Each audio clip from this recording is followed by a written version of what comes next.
The story of my life. I just watched that music video and like Zayn wore some really cool suspenders, so I wanted to wear some really cool suspenders. Hey there. So today in a beer and a chat we're going to be talking about labels, cause like I got a lot to talk about labels. This video is partially inspired by a discussion some of my YouTube friends are having. I will link it here, because even though video responses unfortunately are dead, YouTube cannot stop the discourse.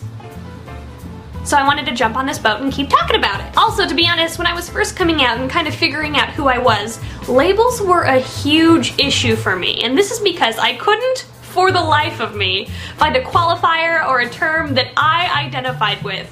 None of them really seemed to fit me, and this was really stressful and kind of self-defeating at first. I didn't like bi because it came attached with a whole bunch of stigma that, even though I don't think should be there, is there, and I wasn't really into that at the time. And I didn't like gay because I wasn't gay, and I didn't like LGBTQ or queer because, to be honest, I didn't really feel like I was part of the community yet. And one of the biggest reasons for feeling this way is because I didn't have that label. People would ask me about my sexuality and I would just freeze and I would mumble something and it wouldn't make sense and I don't like labels, meow meow meow meow meow. I would kind of just malfunction. Because even though I knew my sexuality and even though I understood my sexuality, because I didn't have that one word, that term, that label, that qualifier to quickly describe it to somebody else, I felt like that made my sexuality less legitimate, or it made me feel still confused, even though I wasn't confused. I knew that I was just attracted to attractive people. But no matter how much I searched for a label for myself, I couldn't find one that fit me. I didn't even like pan at the time because a lot of people told me that it was like being bisexual but in pretentious wrapping paper, which I think is totally ridiculous. And also a lot of people didn't and sometimes still don't know what it means today. So I felt like, what was the point of having this label or identifying with this label if nobody even knows what it means? People would ask me, what's your orientation? And then I would say pan, and they would be like, oh, pan? You like pans? That's unique. And I would be like, no.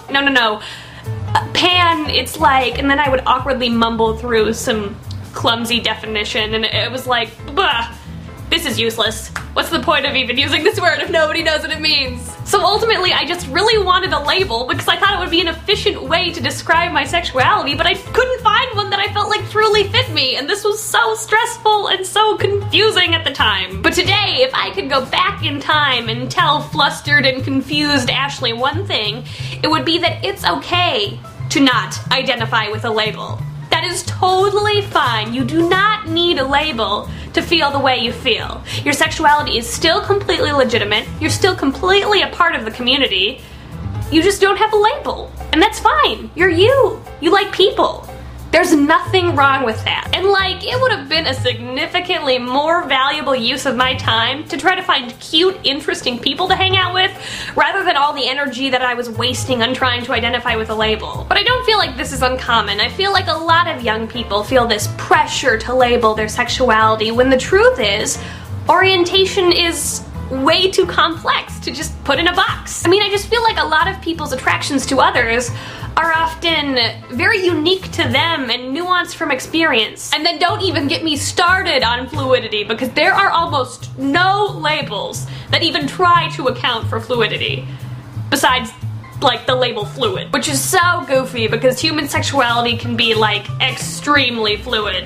But all that being said, I do not think labels are all bad. As I became more secure in my sexuality and as I began to feel like more and more of a part of the LGBT community, I started to use labels to describe myself more frequently. And to be honest, after a while, it started to feel really good. I was using the qualifier pansexual to describe myself, and the more and more I used it, the more I felt like I identified with it. There are also some other really cool umbrella terms that I love using, like LGBTQ or queer or just not straight. And it can be really nice to have that label to efficiently communicate your sexuality and to identify with.